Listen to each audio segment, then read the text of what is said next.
Alright, God, let me get this straight. You made the world, created everything in it, but you messed up, and you want to start all over. Except that you really don't want to do all that work again. So you're asking me to build a boat to hold several million animals, not to mention both freshwater and saltwater creatures, every known plant, insect, and anything else that can't live under a diluted ocean for months. Yeah, that's right. I've seen the great wickedness of man, and it is great. Everyone is evil, just pure evil, except for you. Your family hasn't slept with those giants whom I vaguely mentioned. And what do you mean, bring on the fish? They'll be in the ocean, silly. But God, you're omnipotent. You know everything. Surely you know that saltwater fish can't live in freshwater, which is what rain is. And freshwater fish can't live in saltwater, which is what the ocean is. A flood will destroy all life in any kind of water. Besides, why are you killing the animals? You've seen the evil in men, but what have the fluffy bunnies ever done to you? While we're at it, why don't you build the boat? Or better yet, just kill off the humans that offend you and leave the rest. Wouldn't that be easier? Are you questioning me? Do you doubt my wisdom? Me, the all-knowing God who gave birth to the universe? And you can't even begin to imagine the labor pains involved in that process.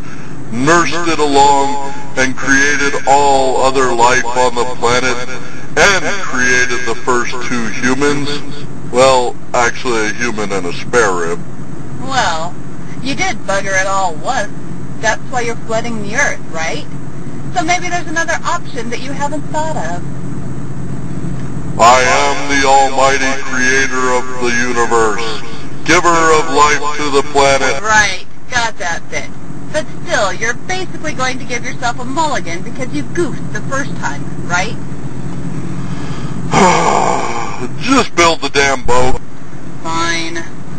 Oh, and Noah, by the way, there's just one more little thing. What now?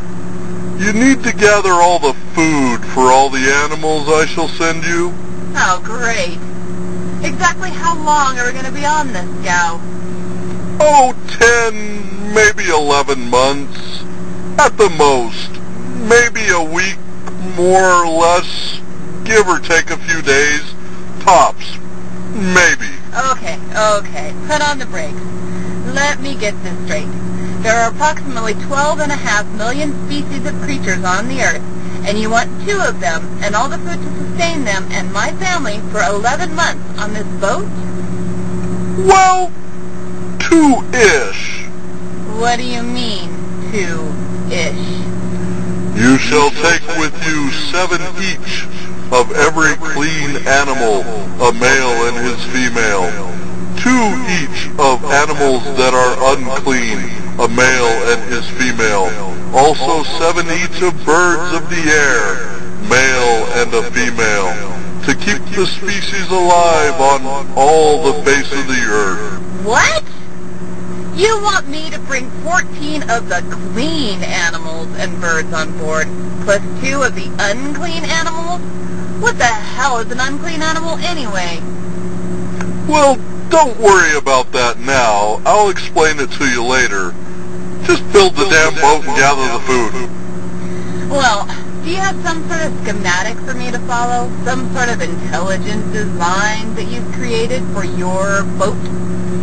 As a matter of fact, I do. This is how you shall make it.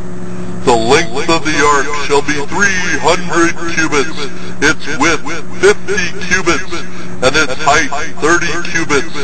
You shall make it with lower, second, and third decks. Oh, and make yourself a window, but just one, on the second story, and put a door on the side. Wait a second. Hold the boat, Sparky. Let me put this in terms I can understand. A cubit is so yesterday. This boat is going to be 437.5 feet long, 72.92 feet wide, and 43.75 feet high. And you want me to put 25 million creatures on it and carry enough food for everything for 11 months? Even if I consider each animal to only take up 1 square foot of space, the Ark would only contain 1,395,734.375 square feet of space. And this doesn't even take into account their food. Yes, but not all animals are going to take up that much room. Finches are quite small, you know. And insects can almost be microscopic, actually. Then there's turtles. They're really very small. And even a rhinoceros isn't that big if you get them while they're young. And don't forget, you'll have to include all the dinosaurs, too. Dinosaurs? Yeah, well, that won't come up for another couple of thousand years in some obscure museum in Kentucky. Kentucky? Just build the damn boat! But God, this is not going to work. I need at least 25 million cubic feet for animals, and a whole crapload of space for their food. And while we're on the topic, what am I supposed to do with all their crap for 11 months? You give me 1 window and 1 door that I can't even open, or else I'll sink the ship. Intelligent design, my ass. Well, if I give you another window, then the design, it just won't work. Besides, how is this damn boat supposed to even float? The weight ratio is all wrong for the dispersion of water. It'll sink like a rock. But I'm God. I created physics and mathematics. But I just can't comprehend how it should be so flawed. I don't understand. Oh, hold on a minute. I've got to take this. Hello? You're calling on behalf of Pat Robertson? No, I've never heard of the guy. Yes, I've accepted Jesus as my personal Savior and Lord. Look, I'm a little busy right now. As a matter of fact, can you put me on your do not call list?